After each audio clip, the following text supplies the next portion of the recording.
All right. Good morning, everyone. I'm Sabian Ruffin, and this is my friend Caleb Majeski. And today we are going to talk about the visual art of astrology. But before we do that, let's get a quick astro on the eights and have a good look at what's going on in the sky at the moment. So, right now, Mercury is squaring Jupiter and Saturn. So, oh, hold on a second. Let me make sure that the stream is still going. Let me check the stream. Checking the stream. I will Check. also point out that in our Discord chat, I cannot see your video right now. Yeah. You can't see my video. You said. Yep. All right. I think that. Okay, so I'm getting a clear feed over here on my end. It might just be the fact that it's trying to like you know how OBS gets sometimes it's finicky. But Yeah. thankfully it appears to be coming through on my end. Let me check the URL really quickly. Do you are you able to let me get the URL for the live really quick. Okay. Yep. Okay. We are live with today's pod. We are live with today's pod. Oh, that's gonna mega echo for like 5 seconds, but that's okay. I'm gonna post that, and then I'm going to share that to my page. Fantastic. Yeah. So, very quickly, and if you want the link to just watch it in the background closed here, like muted. Here it is in case you want to know what's going on at the time. But yeah, so I usually start with the squares because I like to just lead with the bad news, get it out of the way, and let people know what's going on. So right now we're experiencing Moon square Venus. So if you are in a committed relationship right now, you might be experiencing some emotional turbulence with that. You may also be experiencing a very hard time, like you might be experiencing an odd time when it comes to things that you value versus your subconscious at the moment. Like you might feel like, oh, I'm having a hard time acquiring what I value, or what you normally value no longer brings you pleasure. So be careful about that right now. But the Moon square Venus aspect is very transient, so it shall pass very quickly. We are also dealing with Mercury square Jupiter and Saturn right now. So if you are expecting any sort of communication or any sort of paperwork, especially from anybody who has authority over you, or if you are expecting to receive anything right now, do know that it may not come when you want it or in what quantity or quality that you may want it in this time. So now is a very good time to recheck your paperwork. You got to be careful to not be overzealous in your communications, and just be careful with all matters of communication and paperwork at this time. Mercury is also square Pluto, so you're going to feel like there is a need to really get to the bottom of something at the moment. Like you're going to really feel that mental quest for just to get to the bottom of things, that power struggle that comes in with that. We're also experiencing Venus square Uranus at the moment. So Venus is in fiery Leo. Uranus is in very conservative Taurus. So Venus is really putting the screws to Uranus to be like, hey, let's break out. Let's do something that we've never done before. And Uranus is going to be like, well, I kind of like things as they are right now, which is something that you very rarely hear Uranus saying. But just know that that's there. We also have the very dreaded Mars square Saturn aspect right now. Yeah.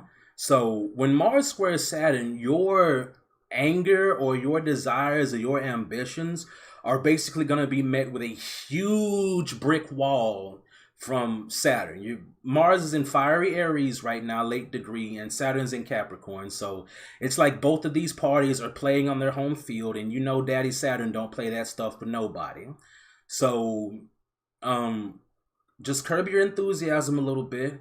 Oh, what you got there? What you got there? Mars square Saturn. Not a good look. Oh Not a good yeah. look. Put them cards back up there again for me, Kelly. Let me see what them cards are. I did for that, for the visual demonstration of Mars square Ah, Saturn. I the chose World Square, the Tower and Tower. World.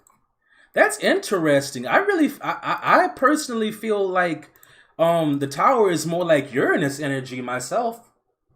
You So know, that is actually, well, we can get into that. You can go ahead and finish your Astro weather report. I just felt like throwing in a visual demonstration. But thank you. I'm really excited to hear about that actually. Yeah.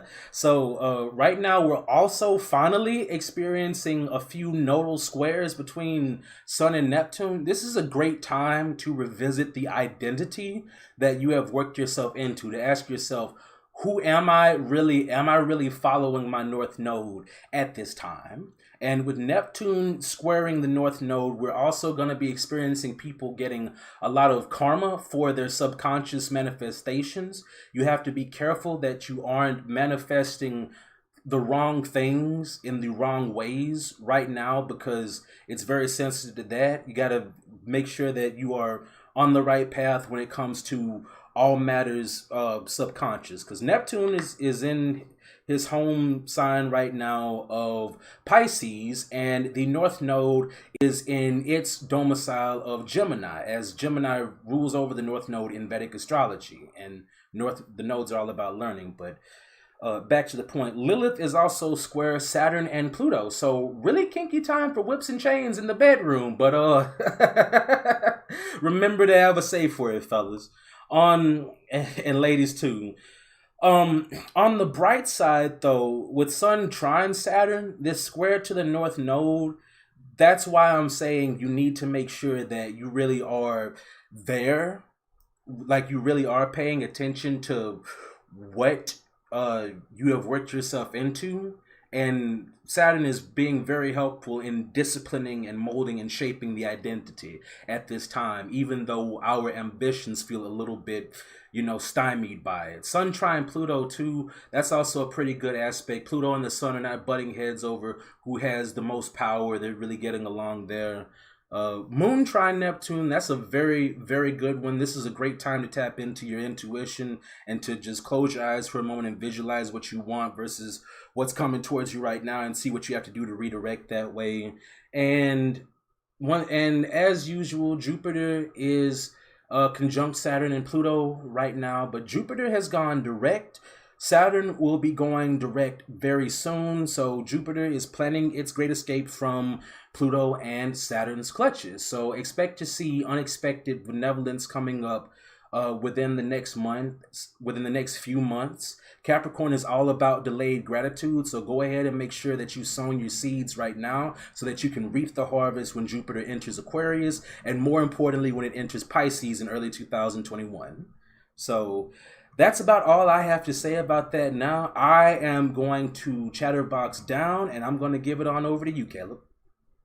okay, well, thank you so much for that Astro weather update. So hi, I'm Caleb Majeski. I am a tarot reader.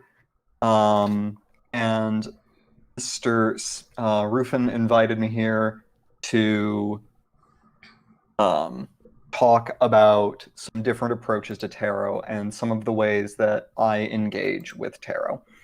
As you saw during that little weather demonstration, or that Astro on the 8th talk that we had, where we went through all of our current transits and what we're currently looking with from an astrological perspective, I gave a little bit of a demonstration of the world and the tower for Mars and Saturn. So those are, this is just a meta note for some of the things we're going to be getting into. Those are attributions to those cards from the old Golden Dawn tradition of tarot that informs both the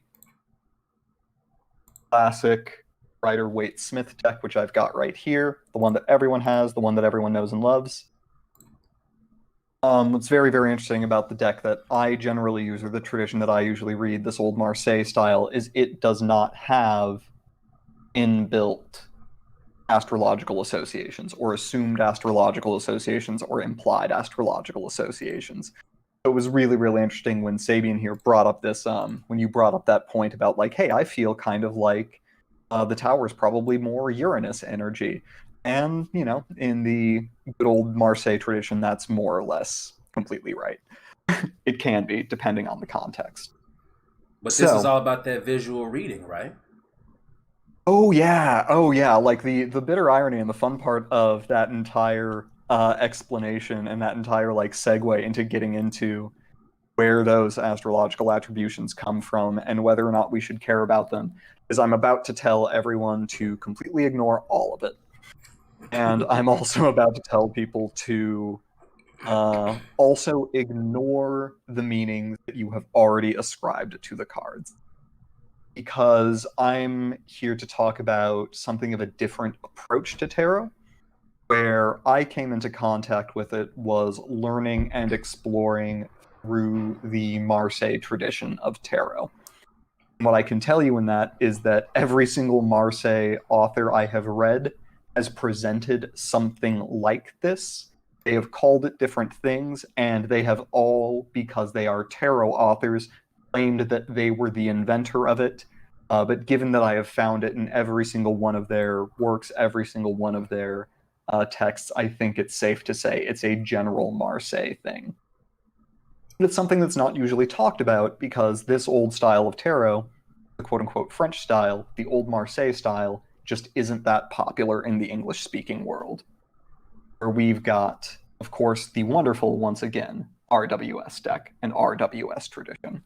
Yeah, and if I can just say So, something about that, what you just said about who gets accredited for what astrological contribution or what tarot contribution has been made.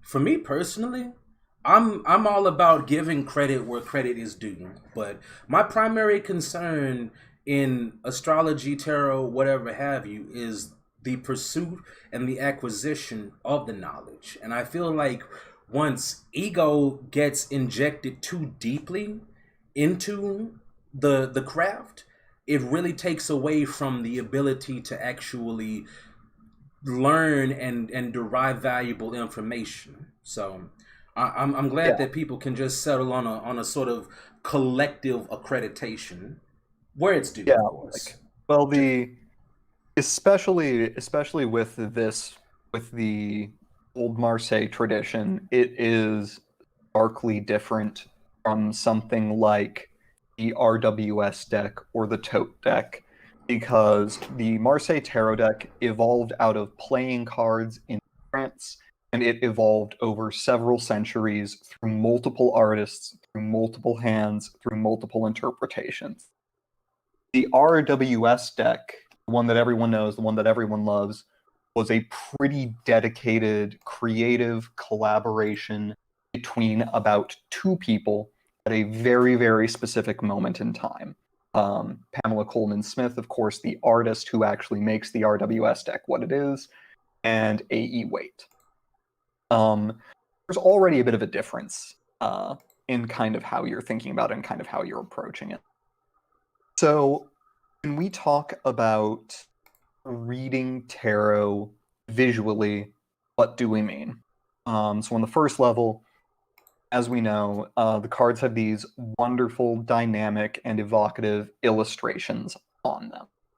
And a lot of the kind of fundamental idea or the fundamental premise of this approach to tarot is that a lot of the times we get caught up in our pre-existing pre-assigned meanings, pre-existing pre-assigned interpretations of a given card instead of actually looking at the card and seeing visually with our eyes what the card is telling us. So, what exactly do we mean by that? Let's take as an example here. Here is our good old Queen of Wands, right? Mm-hmm. Wonderful. We all love the Queen of Wands. this That's my dynamic, significator. nice, um, this dynamic, powerful, evocative figure moving forward, this suit of wands, this keeper and holder, dispenser, all of those wonderful things. So, what do we know these meanings because, we've read the book, we've studied the keywords, all of those. But let's say we get this wonderful card in a reading and we see it next to world.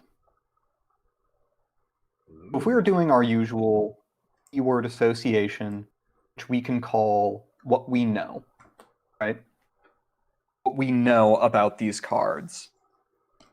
And we would say, and it's like, okay, so this is probably a dynamic and powerful figure, engaging with the world, engaging with life, engaging with reality. This is a call to like grab life by the horns, right? That would be a very, very easy meaning from this. So the immediate questions that I might ask, coming from this more visually skewed perspective, is 2 questions right away about our Queen of Wands here in relation to the world, in this particular spread, in this particular layout, in this particular hypothetical 2-card draw. Why is the Queen facing away from the world? And why specifically are her hips wide open in the opposite direction of the world? It is a very, very, very open posture, almost suggestive, which is appropriate for the Queen of Wands. She is opening herself up to something, but it isn't the world. It's like She is she's facing shirking away from it. responsibilities almost. Yes. Because the world Yes. represents responsibilities, but with the Queen of Wands looking like you might say that if the Queen of Wands was the first card out and she was looking at the world, hips open to it and all, she's embracing her responsibility. But in the opposite way here, that she's shirking that responsibility. She's like, I'm over here looking at this. I'm not worried about no responsibilities. It's almost like Queen of Wands reverse in that regard. Like she's like, she's not being in. But I'll let you get there. I get excited about these things. Go ahead, man. No, absolutely. Go ahead. Like you're starting to get into it because like obviously there are aspects of this kind of a style and this kind of approach to reading that are a lot more interpretive, but in that way they can also be a lot more engaging, a lot more open to your individual and unique interpretations. So please continue. I want to hear where you're going with this. Yeah, so very often in the tarot community, there is the question of whether or not to read cards upright only or with reversals included.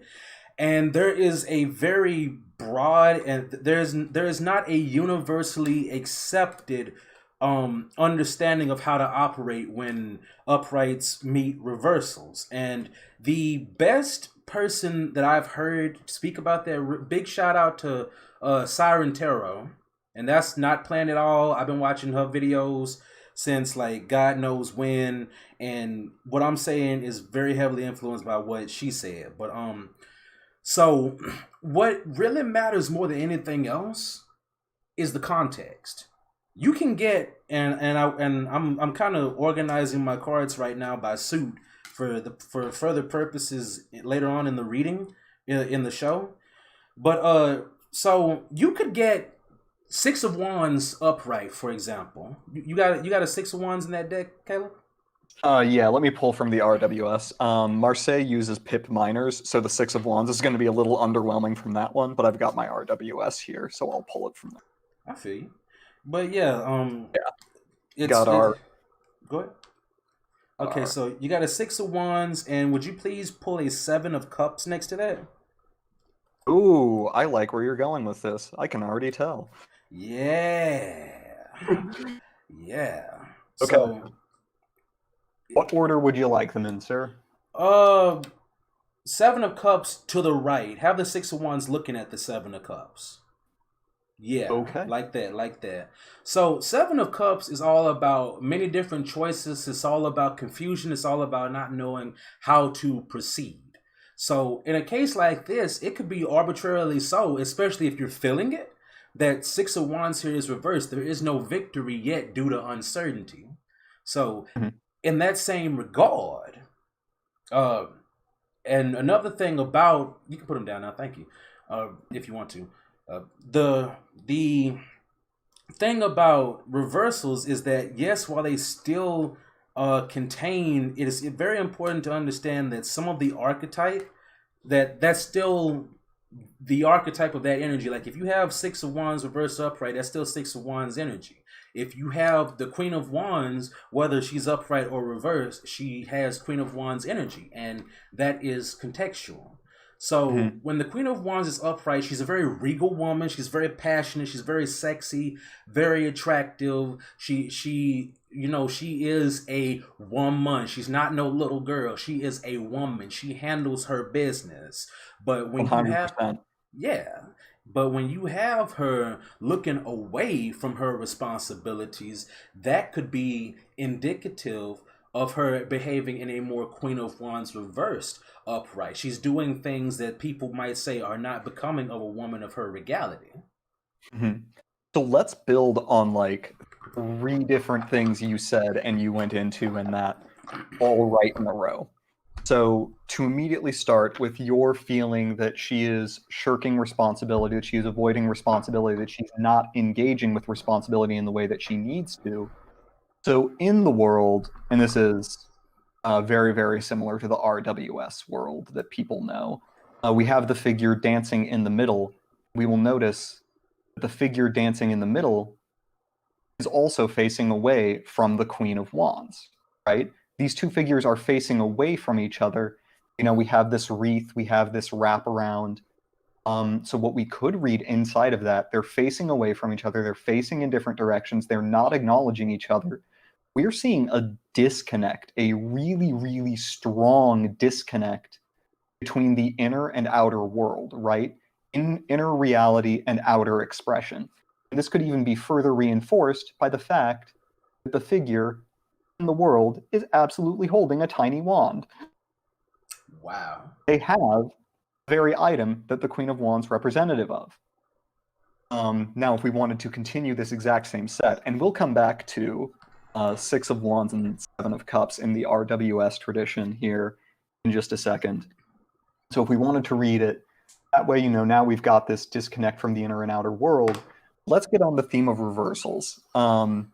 My personal approach to reversals, for the most part, is I tend to lean more towards the school of the entire archetype, the entire presence of the card is contained within the card at all times. It is just a question of exactly as you said, exactly as you brought up, context as to see what's coming out. So, in my perspective, reversals can be somewhat superfluous if you understand the archetype of the cards really well. But at the same time, like I don't have a problem with reading with them, and you can get a lot of really, really interesting things from them.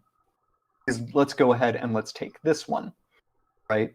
And let's change this in the visual aspect, and let's change our reading entirely visually. Now, what is the Queen of Wands looking at? Well, she is looking at the lion and the bull. And again, if we know tarot and we understand the history of tarot, our temptation here could be to go all sorts of esoteric meanings, you know, just like, well, I know that those are associated with wands and coins and blah, blah, blah, blah, blah, blah, blah, blah, blah. That's not really what we're looking at. Let's keep it here. Let's keep it grounded on earth. Bull and lion. These are animals. This is animalistic desire. And got the reversed card facing upside down, staring right down at the lower part of the world. The animalistic, bestial part eschewing the angel and the eagle, the higher part, right? What do we have here now, right? Is it necessarily a blockage or a disruption of the Queen of Wands energy? No, no, it's not. It's not even that at all. It's very, very directed, and it's very, very directed towards the world. It is just very, very directed towards those lower aspects, right? And it is focused entirely on that. Would you call those So, lower aspects lower vibrational? no. because I don't necessarily want to assign a hierarchy to them, and a lot of those hierarchies can imply unfortunate things in the way we approach and in the way we judge other people. There is very, very much so a truth or an aspect that in our shared experience, in the human experience, we do often feel a kind of duality between the immediate, what some pretentious philosophical asshole might call the imminent world immediately around you as it is, which would be represented by these two very, very earthy animals, the lion and the bull.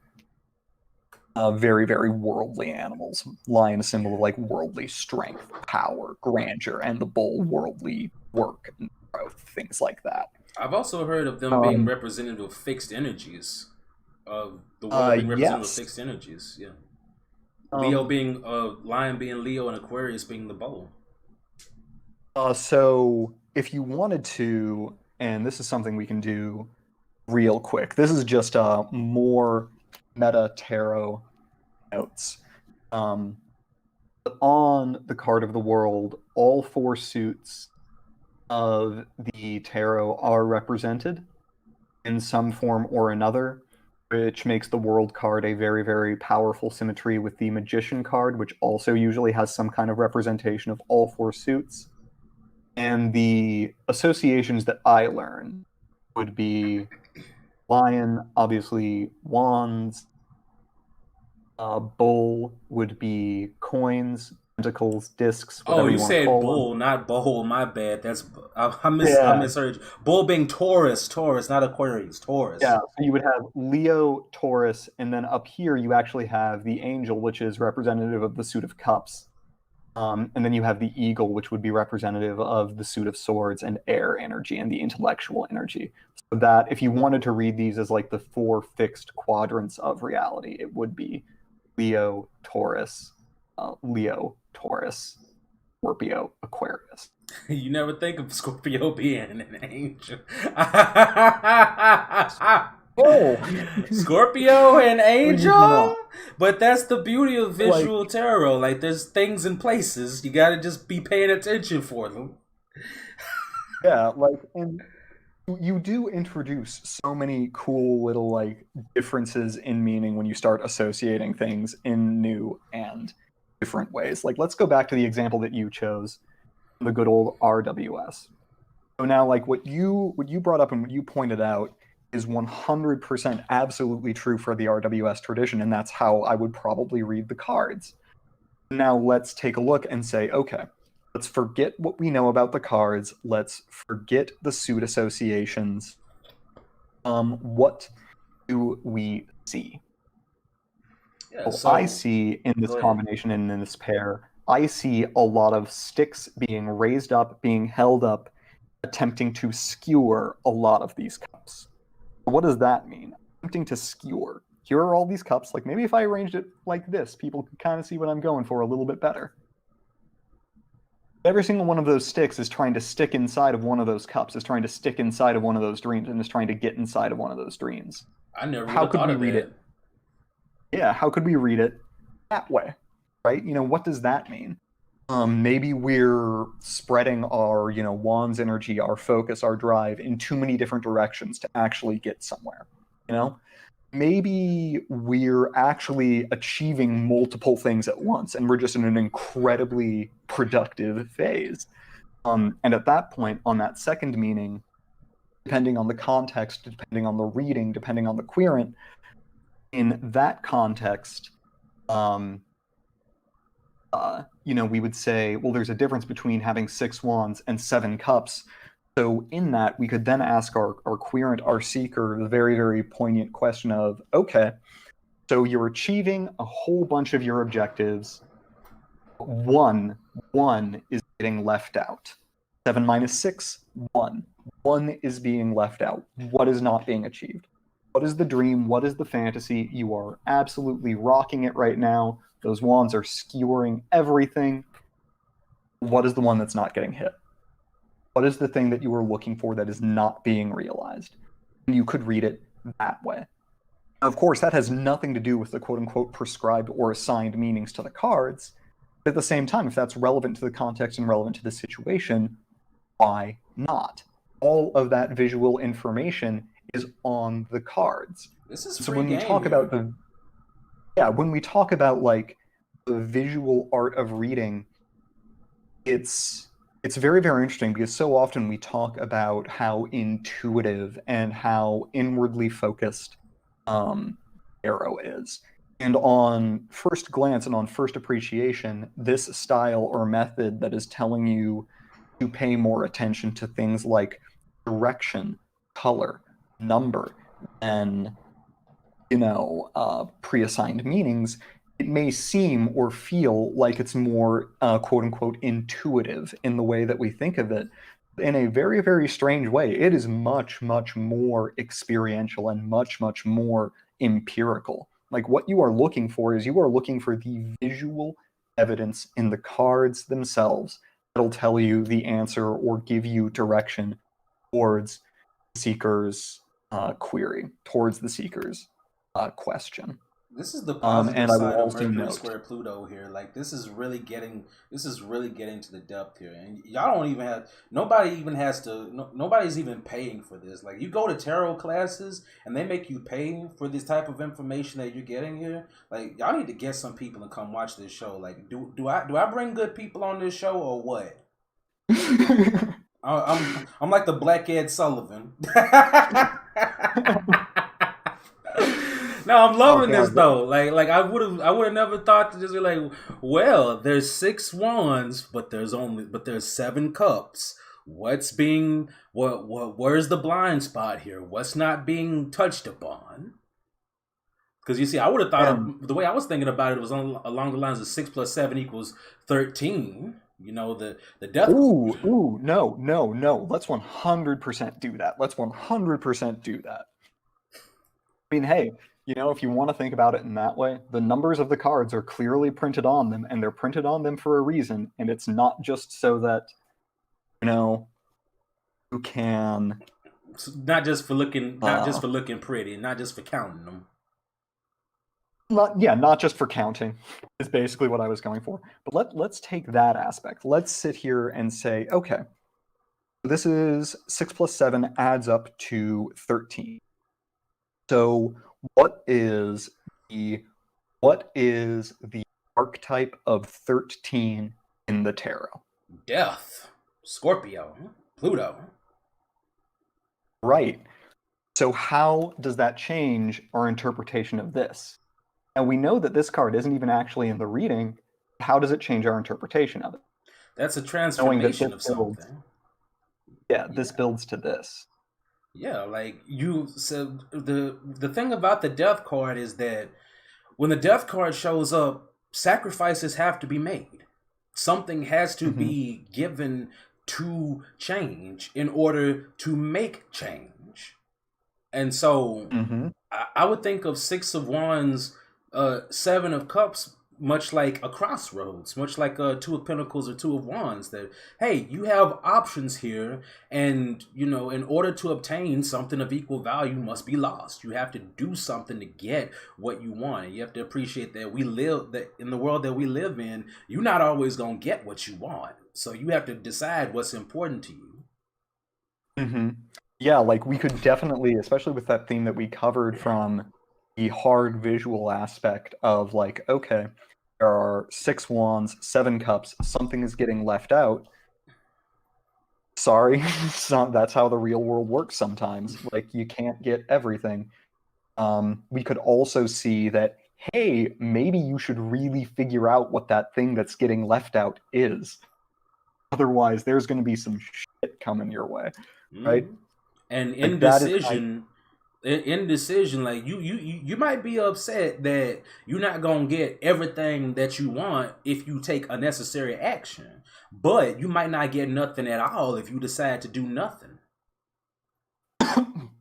yeah, if you freeze, if you get stuck in this place, if you get paralyzed by it, then, you're screwed. But so that is like, and I will also, of course, point out that both the Seven of Cups and the Six of Wands have the same color of the skyline. Which, if you've ever done an in-depth visual study of the RWS deck, Pamela Coleman Smith used the color of the sky in the backgrounds of the cards very, very, very deliberately. They are assuredly not random. Like, I can't go in and get into the deepest and fullest explanation of every single bit of it right now, but if you want to, like, just go through and see the different ways that color, the color of the background sky is used throughout the RWS deck. Yes, like And you will generally, be amazed. I will say that generally speaking, a blue background indicates that the person or the thing being signified by or in that card is in a relatively good position. It is a relatively there's some cases like in Eight of Cups it's not really that favorable, but generally speaking it's like, hey, this is better than it isn't. But when the background is orange or black, that's a sign that, hey, something is really, really, really not right here. And if the Yeah, background is gray, that's like stagnation and confusion and uncertainty of how to move forward, or being trapped in a place, being like having such difficulty moving forward. right. So, like, I definitely agree, especially like we'll just pull two immediate examples to talk about one. There's two guys that go right next to each other. The background on them. Yep, black into black. Now, what's interesting is in what you were talking, because you started talking about gray and being this place of indecision. So let me throw you a curveball, if I may, and point out the background of Temperance is gray. Yes. But now So, temperance, if you want to bring that card back up, temperance is supported also by that sunlight in the background and by the calmness of that water. And you can see the angel here is doing her cup alchemy. She blending two things in two cups together. So it's mhm. really, like I said, what I said is general case, but you really gotta like pay attention to all the entire visual piece as it melds together. Very, very much so. And like, for me, a lot of the times when gray shows up, it's a sign of complexity, right? Of nuance, right? There's subtlety going on here. And that can be really, really anxiety inducing, really, really uncertain, because we like clear answers. We like clear, ambiguous answers. We like yes, no, do this. Um, and that is a very, very subtle, entirely visual cue you get on Temperance about the nuance and complexity of the alchemy that Temperance performs regularly. So, we've talked our way through a few examples of kind of how this works and some of the ways that you can spin it off and some of the ways that you can integrate it with other more traditional associations, and you can interpret traditional associations along with visual elements. You can rely entirely on visual elements. Um, let's talk about some of the nuts and bolts as we're kind of getting in here with the background color of the sky. Because the nuts and bolts of this is, again, it's very, if anyone has ever taken, like, I'm not sure if art history is right anymore because it's really, really academic. But if anyone has studied, like on a rigorous level, studied art, the things that they tell you to look for, uh, line, dimension, space, ordering, these kinds of things that play so much into visual art, all play into visual indications of the tarot and all play into the visual reading of the tarot. So, for example, a huge theme that is emphasized throughout the tarot is line, and especially visual line or continuity of line. And this is something that shows up in the classic Marseille decks. So let me pull it out for us here really quick. We're about to see our friend 13 again. Our friend Death. So here we have our friend the Fool. Good old French tradition, Le Mat. I'm happy there. And we have 13, Death, which goes unnamed in Marseille tradition. Actually creates a fun little parallel because in the Marseille tradition, the Fool goes unnumbered, Death goes unnamed. But Mr. Sabian, can you tell me what you see in between that Death's scythe and the walking stick of the Fool? Seems to be a little devil on his leg, though. Yeah, I mean that's the little dog and the devil that you always get on the Fool's leg, kind of pushing him, goading him in that direction. We don't know if the dog is like goading him. We don't know if the dog is like pushing him on. We don't know if the dog is attacking him, forcing him to go on. What is interesting, and this is getting more into some of the nuts and bolts kind of conversations, is this style of reading, this visual style of reading, works best and only really works with decks, tarot decks that have a consistent visual imagery and a consistent visual symbolism. And what I mean by that is that decks that are designed with the premise that if you see a certain color or grouping of colors in one card, you can generally rely on those to mean the same things in another card, right? Light blue is light blue to an extent. And there are a lot of really, really gorgeous decks out there that have absolutely fantastic and wonderful artwork, but they don't have that shared underlying structural aspect to it, right? Where you have that consistent visual imagery. And like one of the reasons why the good old RWS deck has maintained so well and has stood the test of time is because Pamela Coleman Smith did such a good job of this. Like, if you see a color in the RWS deck, you are rest assured that it means the same thing consistently. It is So if you see a purposeful. deck that has a ton of yellow in it, you know to read associations of gold in that. Solar, gold, enlightenment, things like that. Right. So And now back to our let me add so let that me add on to that. Let me add on to that, 'cause I really want to add on to that. I feel like yeah. so what you're telling me here is that there are certain fundamentals when it comes to tarot, and what we have a lot of in the modern day, not to step on nobody's toes, but to really address a point that needs to be talked about, is that we have a lot of decks out now that are flavorful and they bright and colorful, or they attractive, but on a fundamental level they have drifted away from the fundamentals that were set forth by decks such as the Marseille and the Rider-Waite deck. That is definitely true to a very, very, very large extent. For me, the critical and operative factor is whether or not a tarot deck internally to itself follows a consistent visual imagery and pattern. Like, I don't necessarily need a deck to follow in the Marseille tradition, though I absolutely love the Marseille tradition. I learned on the Marseille tradition. It'll be a cold day in hell before I stop reading Marseille. That's the only short version there. I might have to get me a Marseille deck now, just because you've really sold me on an appreciation for one.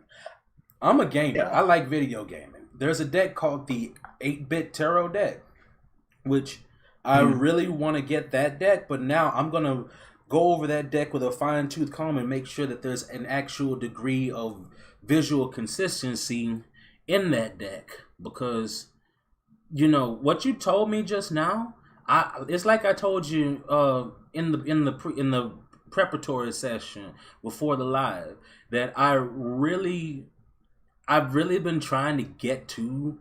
I've really reached that plateau of feeling like, okay, I've learned so much so fast, but where do I go from here?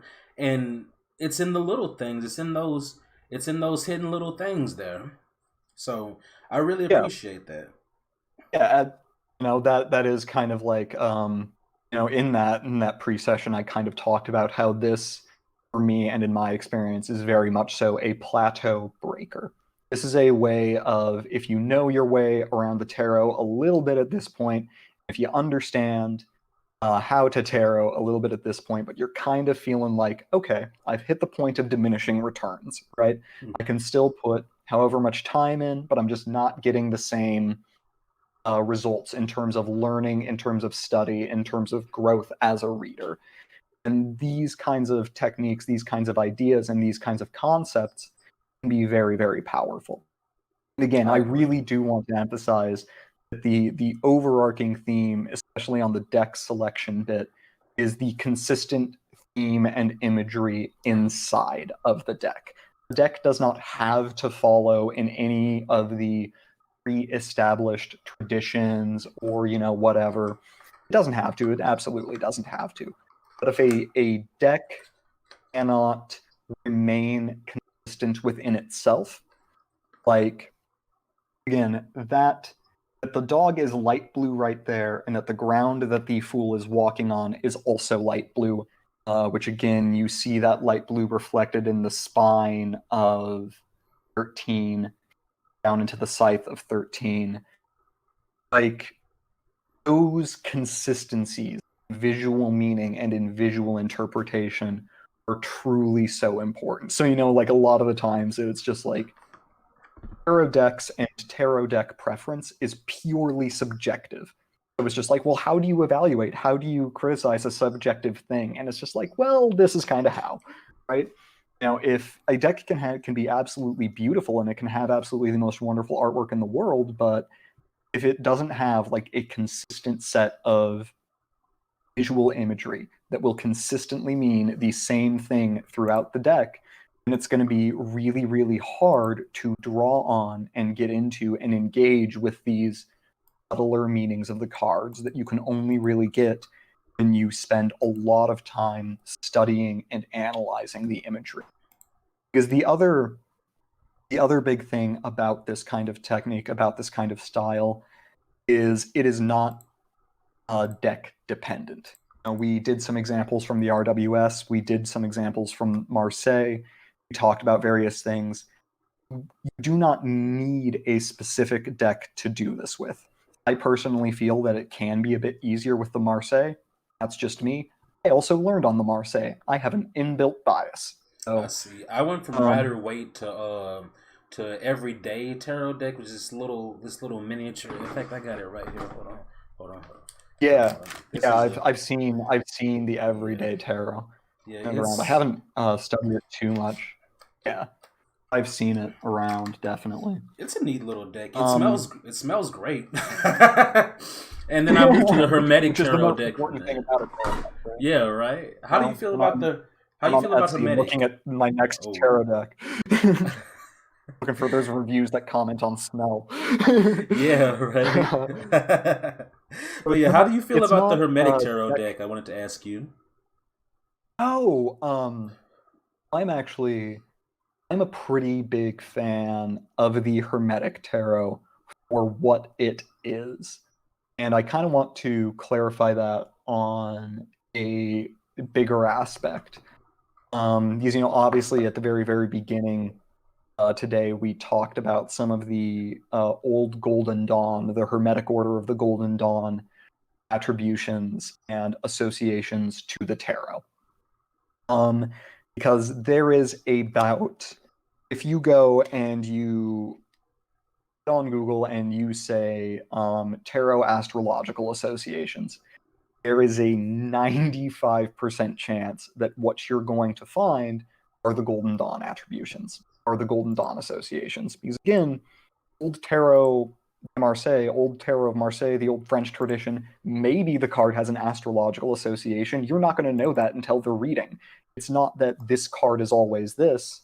It's that, yeah, maybe there's an astrological importance to it. Who knows? You're not going to know until you actually throw the cards down. And that's a very, very big thing in Marseille, is that like the astrological, the esoteric meanings are maybes or maybes.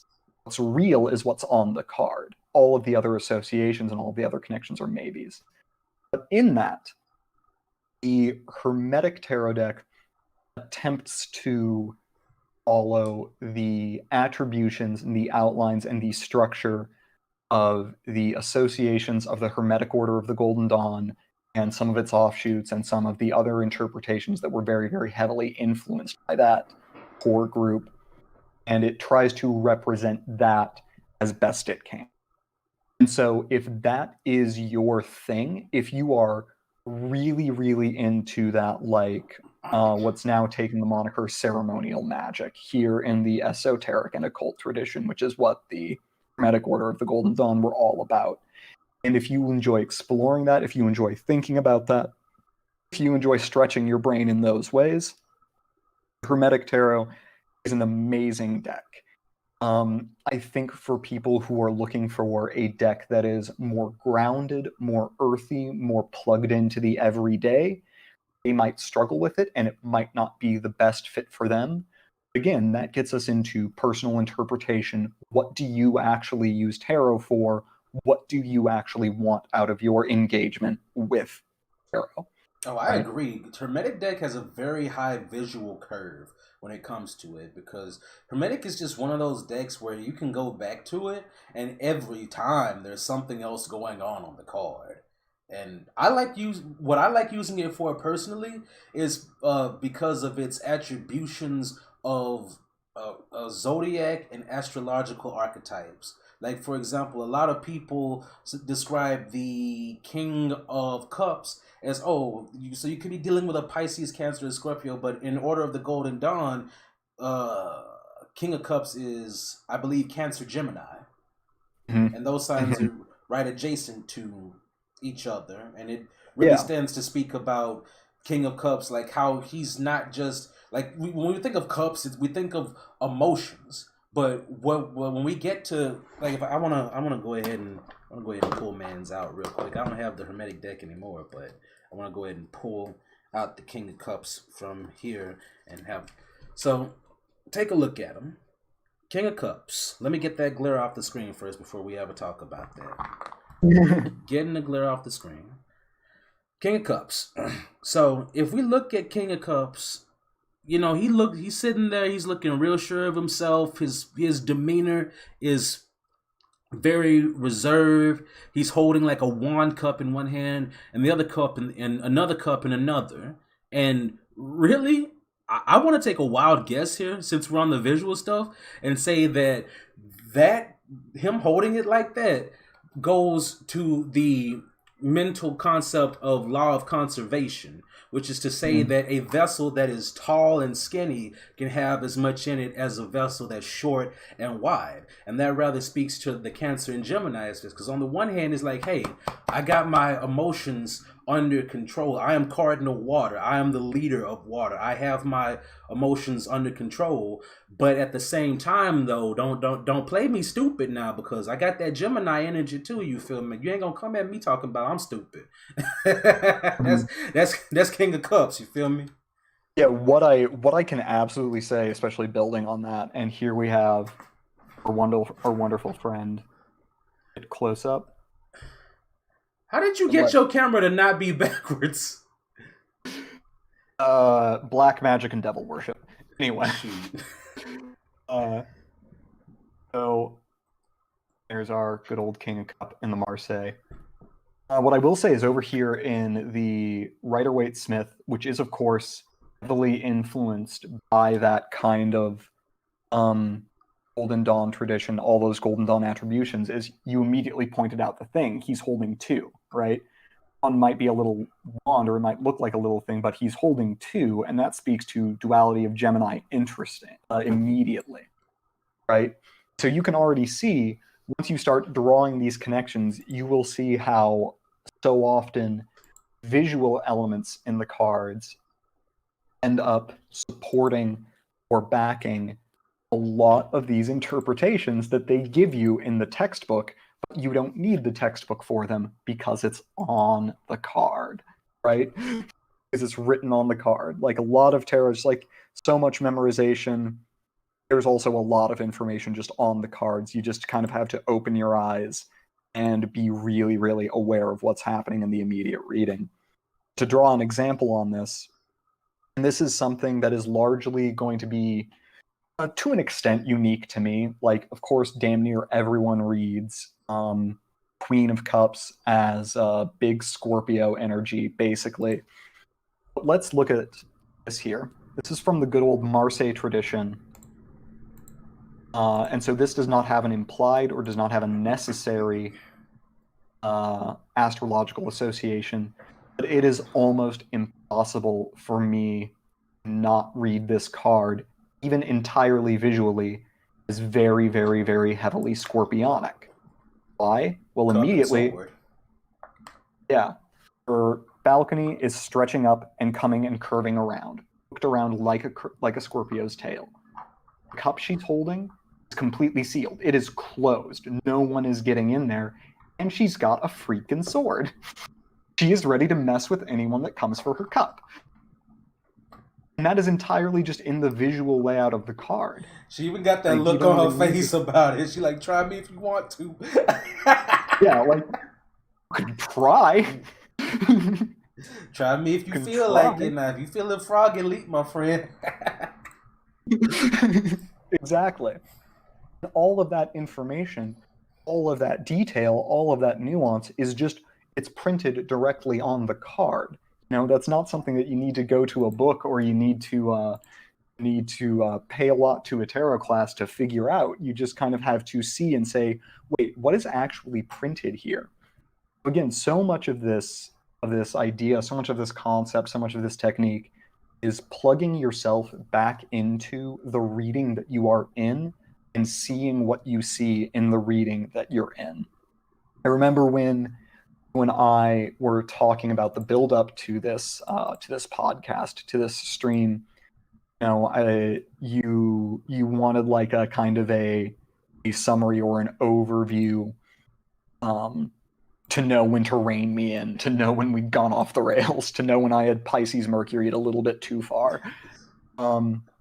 And the thing that I told you was what you see in the reading is more important than what you know.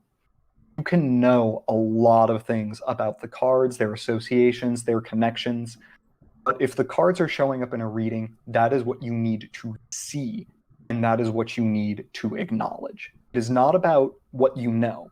Again, this is also kind of a technique for circumventing a lot of those subjective biases that can interfere with getting an objective reading, like evidence, evidence, evidence. Is it actually in the reading? This meaning that you want to see in the cards, is it actually in the reading? Can you actually see it? Point it out to me, right?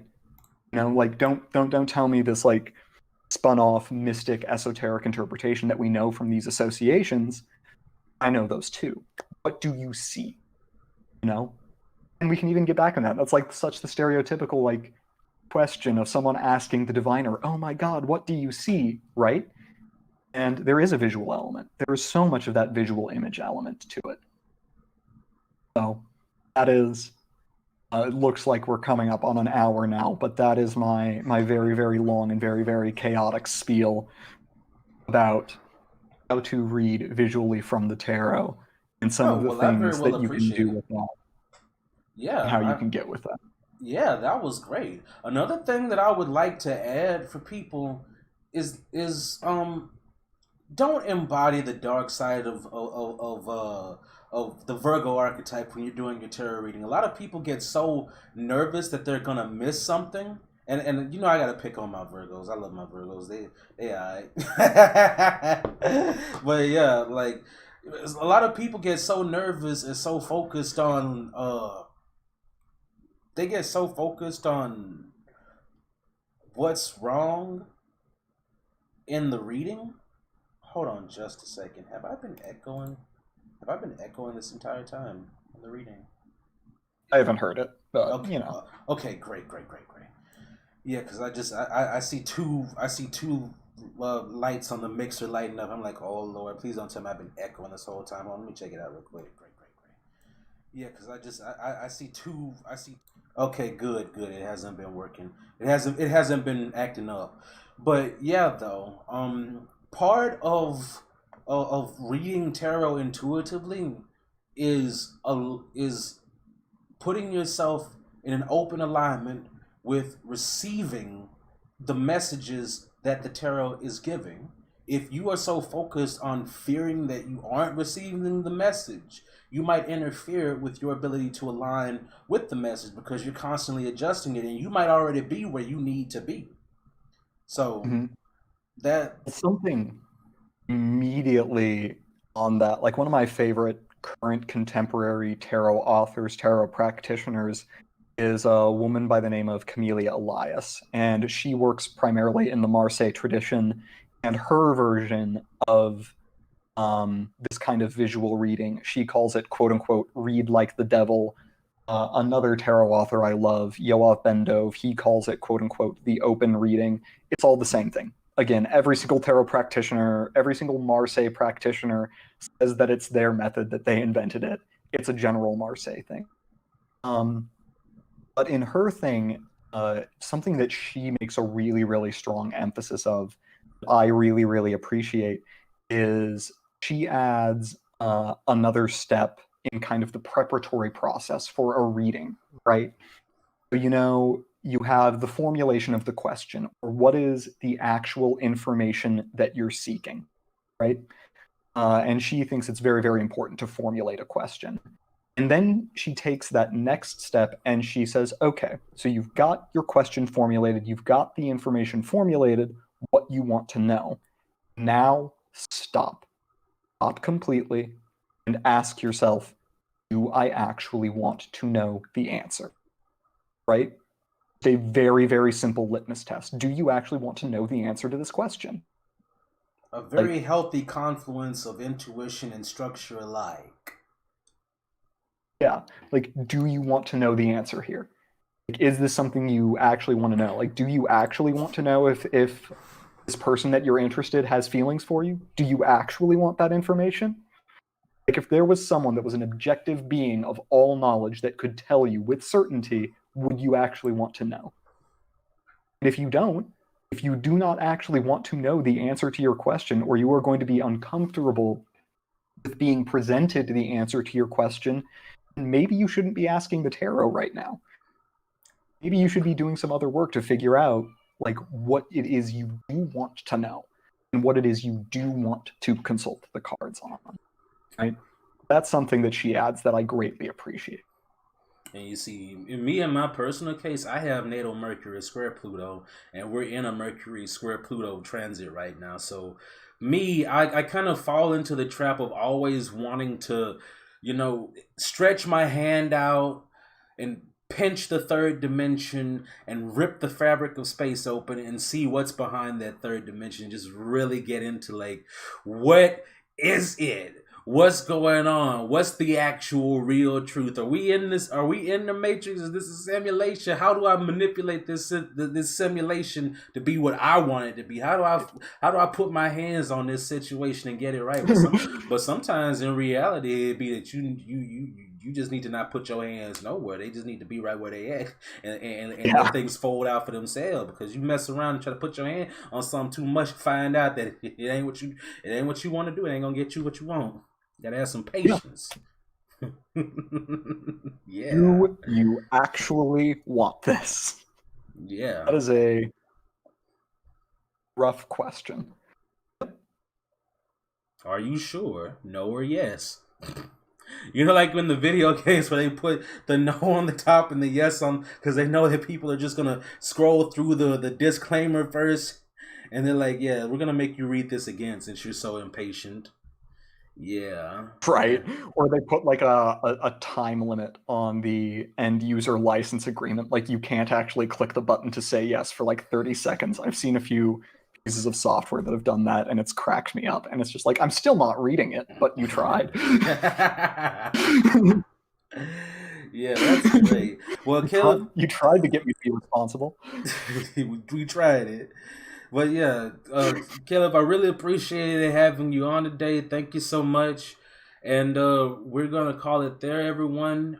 If you want to sponsor or support this podcast, please contact me at support@sxrmedia.com. If you enjoy these sorts of podcasts, like my YouTube, like my Facebook page, I have plenty more good content that I'm always posting to my Facebook page, to my Twitter. I'm going to get the Instagram up and rolling again real soon. It's a lot of great things always going on here. So thank y'all so much, and you have a good evening. Thank you so much for having me. Pleasure to be here.